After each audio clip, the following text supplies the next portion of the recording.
नमस्कार दोस्तों, स्वागत है आप सभी का MNGK GS पॉइंट में। दोस्तों, हम बिहार DLED एग्जाम के लिए आज के इस वीडियो में विज्ञान के महत्वपूर्ण प्रश्न के क्वेश्चन को एक रिवीजन के तौर पे करवाने वाले हैं। साथ ही सभी प्रश्न बिहार DLED एग्जाम में पूछे गए हैं और जो भी बिहार DLED के एग्जाम होने वाले हैं उसमें भी पूछने की संभावना इससे बहुत ही अधिक है। अगर साथ ही आप बिहार DLED एग्जाम का तैयारी कर रहे हैं तो इस विज्ञान यानी साइंस के प्रश्न को आप याद जरूर कर लीजिएगा। अगर इस रिवीजन क्लास को आप देख लेते हैं तो कम समय में आपको अधिक से अधिक साइंस के प्रश्न रिवीजन भी हो जाएंगे और याद भी हो जाएंगे। इससे पहले वाले जितने भी दोस्तों रिवीजन क्लास हुए हैं बिहार DLED के, उस वीडियो को नहीं देखे हैं तो जरूर देख लीजिएगा। सभी वीडियो प्लेलिस्ट में उपलब्ध है। प्लेलिस्ट का नाम है बिहार DLED एग्जाम करके। तो चलिए आज के इस विज्ञान के वीडियो को हम और आप मिलके एक रिवीजन के तौर पे शुरू करते हैं। देखिए, आज का विज्ञान का फर्स्ट क्वेश्चन है, कहता है आधुनिक एंटीसेप्टिक सर्जरी का जनक कौन है। इनमें से दोस्तों कौन है तो लिस्टर को माना जाता है। ऑप्शन ए सही जवाब हो जाता है। विलियम हार्वे का बात करते हैं तो आप बोल सकते हैं सबसे पहले रक्त परिसंचरण तंत्र का दोस्तों अध्ययन किसके द्वारा किया गया। विलियम हार्वे के द्वारा किया गया। अगर एडवर्ड जेनर का बात करते हैं तो चेचक के टीके का खोज किसके द्वारा किया गया, इसका आविष्कार तो बोल सकते एडवर्ड जेनर के द्वारा किया गया। रक्त का दोस्तों बात करते हैं, इससे प्रश्न पूछे जाते हैं तो रक्त बोल सकते हैं क्षारीय प्रकृति का होता है। रक्त का पीएच मान 7.4 होता है। आपसे पूछा जाए रक्त किस प्रकार के ऊतक के अंतर्गत आते हैं तो तरल संयोजी ऊतक। रक्त का रंग जो लाल होता है किसके कारण, हीमोग्लोबिन के कारण। और रक्त में कौन धातु मौजूद होता है तो लोहा धातु, जिसका परमाणु क्रमांक 26 होता है। नेक्स्ट क्वेश्चन, किसके द्वारा अनुवांशिकता के विज्ञान को अनुवांशिकी कहा गया। यह किसके द्वारा कहा गया, वाटसन के द्वारा। ऑप्शन बी सही उत्तर हो जाएगा। अगर साथ ही हम बात करते हैं जो अनुवांशिकता का, तो अनुवांशिकता का जनक किसको कहा जाता है, इसका जनक पूछा जाए तो ग्रेगर जॉन मेंडल साहब को इसका जनक कहा जाता है। मेंडल साहब ने अपना प्रयोग किस पौधा पर किया था तो मटर के पौधा पर अपना प्रयोग किया था। जंगली मटर बोल सकते हैं। ये सब बात याद रखिएगा। नेक्स्ट क्वेश्चन, क्वेश्चन कहता है रक्त समूह का आविष्कारक है। रक्त समूह का खोज दोस्तों लेड अस्टिनर के द्वारा किया गया। कब तो 1900 ईस्वी में इसका खोज किया गया लेड अस्टिनर के द्वारा। रक्त समूह का अगर आपसे पूछा जाए तो। नेक्स्ट क्वेश्चन ये रहा, कहता है हृदय का पहला प्रतिस्थापन किसके द्वारा किया गया। यह किसके द्वारा किया गया, डॉक्टर क्रिश्चियन बर्नार्ड के द्वारा किया गया। यह कई बार यह प्रश्न परीक्षा में पूछा गया। और रक्त परिसंचरण तंत्र का अध्ययन डॉक्टर विलियम हार्वे के द्वारा किया गया। रक्त परिसंचरण तंत्र का अध्ययन। आप सभी दोस्त लोग से रिक्वेस्ट है दोस्तों, इस विज्ञान के रिवीजन क्लास को एक लाइक जरूर कर दीजिएगा। टेलीग्राम चैनल से नहीं जुड़े होंगे तो टेलीग्राम चैनल से जुड़ जाइएगा, जिसका लिंक इस वीडियो के डिस्क्रिप्शन बॉक्स में दिया गया है। बढ़ते हैं नेक्स्ट क्वेश्चन की ओर। क्वेश्चन कहता है विकास का सिद्धांत किसके द्वारा प्रतिपादित किया गया था। यह सिद्धांत दिया गया चार्ल्स डार्विन के द्वारा बोल सकते हैं। दोस्तों, चार्ल्स डार्विन और इसके पुत्र दोनों मिलके, याद रखिएगा, ऑक्सिन हार्मोन का नाम आप सुने होंगे, जिसको ऑक्सिन हार्मोन भी कहा जाता है या ऑक्सिन हार्मोन। यह पादप हार्मोन है। इसका खोज इसी के द्वारा किया गया था। अरस्तु के बारे में तो आपको पता होगा, अरस्तु को जीव विज्ञान का जनक कहा जाता है, बायोलॉजी का जनक। दोस्तों, बायोलॉजी के याद रखिएगा दो भाग होते हैं, दो शाखा होते हैं। एक होता है बॉटनी और दूसरा होता है जूलॉजी। बॉटनी जिसको पादप विज्ञान या जंतु विज्ञान कहा जाता, पादप विज्ञान या वनस्पति विज्ञान कहा जाता है। तो बोल सकते हैं पादप विज्ञान का जनक बोला जाता है किसको, थियोफ्रेस्टस को। और जंतु विज्ञान का जनक बोला जाता है किसको तो अरस्तु साहब को बोला जाता है। नेक्स्ट क्वेश्चन ये रहा, क्वेश्चन कहता है हिस्टोलॉजी शब्द का सर्वप्रथम प्रयोग किसने किया था।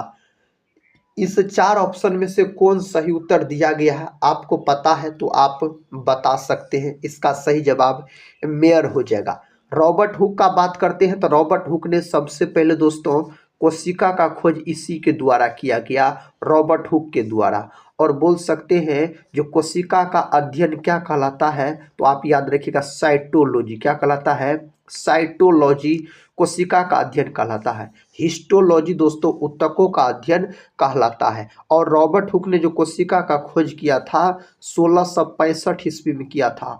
और 1665 ईस्वी में जो रॉबर्ट हुक ने कोशिका का खोज किया था वह मृत कोशिका थी। तो आपके मन में होगा जो जीवित कोशिका का खोज किसके द्वारा किया गया, तो साथ ही याद रखिएगा लुवेन हॉक के द्वारा जीवित कोशिका का खोज किया गया था।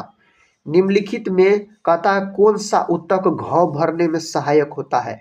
घाव भरने में सहायक ऊतक होता है एपिथेलियम ऊतक। ऑप्शन बी सही उत्तर हो जाएगा। यही अगर आपसे प्रश्न पूछ लेता निम्नलिखित में कौन सा विटामिन घाव भरने में सहायक होता है, अगर विटामिन का बात रहता तो आप विटामिन सी को लॉक करते। विटामिन सी घाव भरने में सहायक होता है।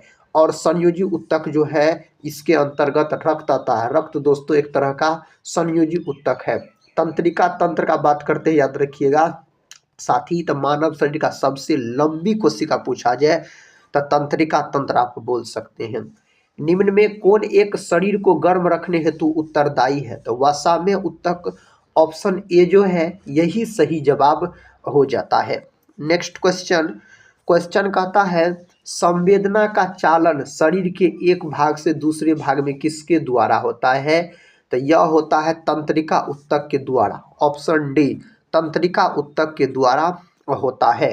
ऊंट का कुबर किस ऊतक का बना होता है? ऊंट का कुबर जो है यह वसा में ऊतक का बना होता है। ऑप्शन ए सही जवाब हो जाता है।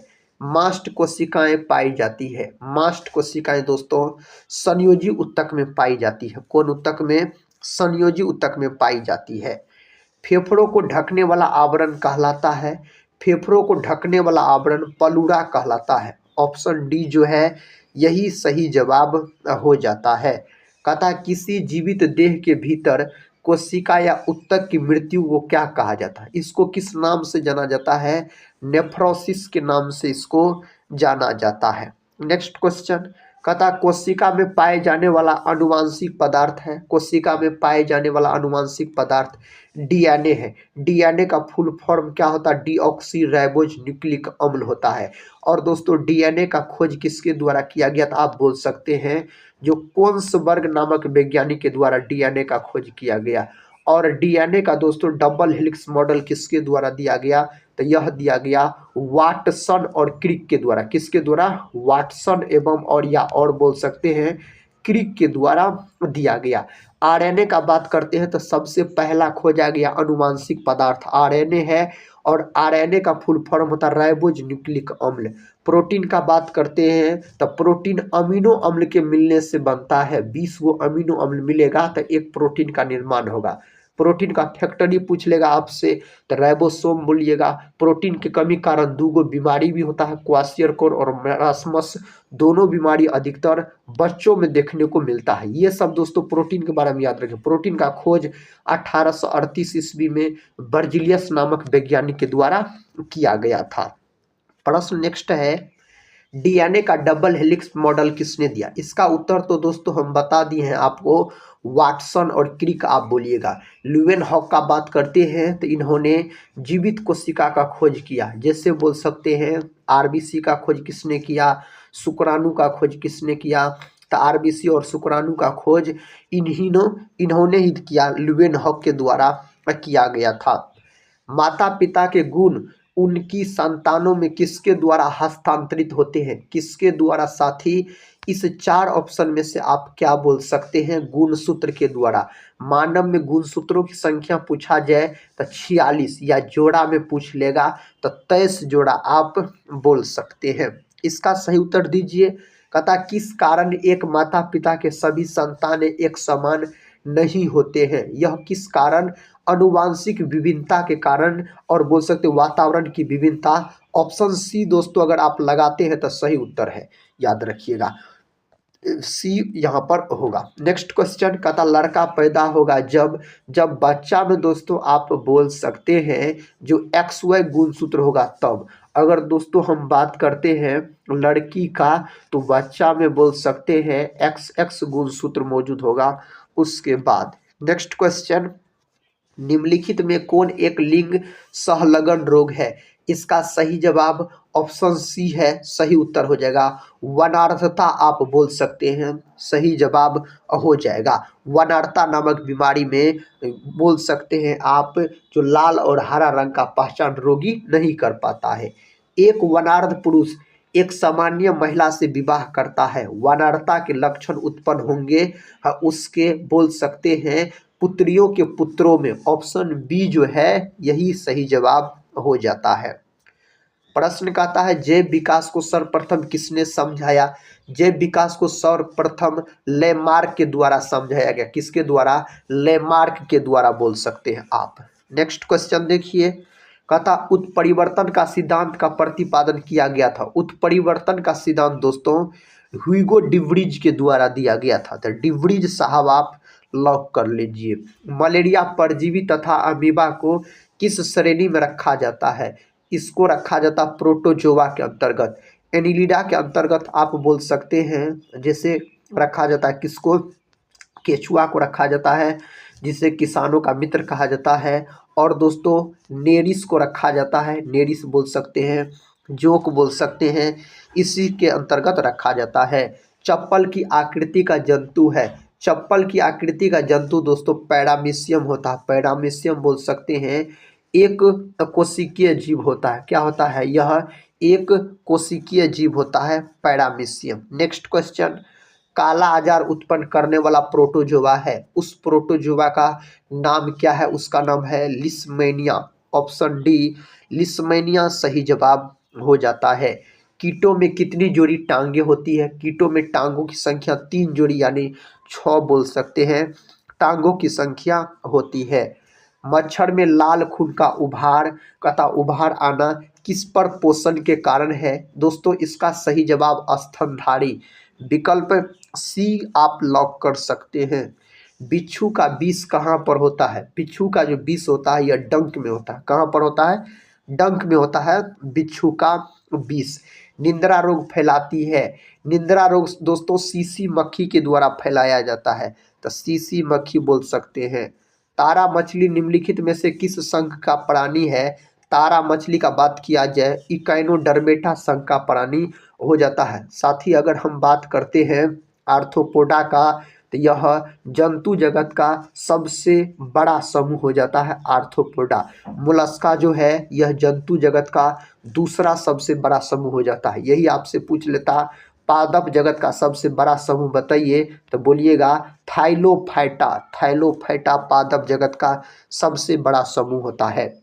निम्न में से कौन मानव कथा मात्र के लिए उपयोगी नहीं है? इनमें से कौन उपयोगी नहीं है? फीता कृमि उपयोगी नहीं है। मधुमक्खी पालन क्या कहलाता साथी? एपी कल्चर बोल सकते हैं।